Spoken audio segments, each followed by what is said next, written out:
நண்பர்கள் அனைவருக்கும் வணக்கம். இன்னைக்கு நம்ம இந்த வீடியோல ஜிபே பயன்படுத்துபவர்களுக்கு மிக முக்கியமான புதிய தகவல் ஒன்று வெளியாகி இருக்கு. ஸோ அது என்ன தகவல் அப்படின்றத பத்தி இப்ப நம்ம பார்த்துடலாம். இந்தியாவில் டிஜிட்டல் கட்டண முறை மிகவும் ஸ்ட்ராங்காக உள்ளது. அதிக எண்ணிக்கையில் மக்கள் யூபிஐ சேவைகளுக்கு திரும்பியுள்ளனர்.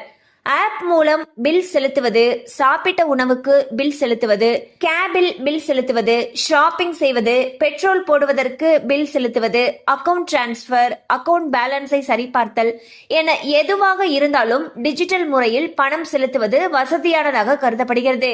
ஷாப்பிங் செய்வது முதல் பில் செலுத்துவது வரை அனைத்திற்கும் யூபிஐ மூலம் பணம் செலுத்துவது மிகவும் எளிதானது என்பதால் மில்லியன் கணக்கான மக்கள் யூபிஐக்கு திரும்பியுள்ளனர். இதனால் யூபிஐ சேவை வாரத்தின் அனைத்து நாட்களும் பயன்படுத்தப்படுகிறது.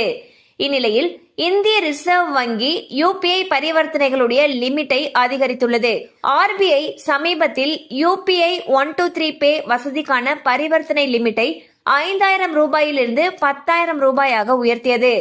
அதே நேரத்தில் யூபிஐ லைட் லிமிட்டையும் 5000 ரூபாயிலிருந்து 10,000 ரூபாயாக உயர்த்தியது.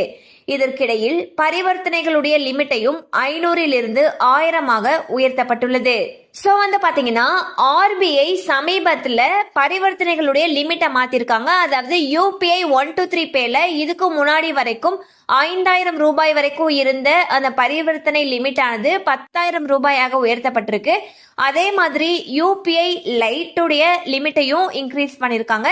அதுவும் 5000 ரூபாயிலிருந்து 10,000 ரூபாயாக உயர்த்தியிருக்காங்க.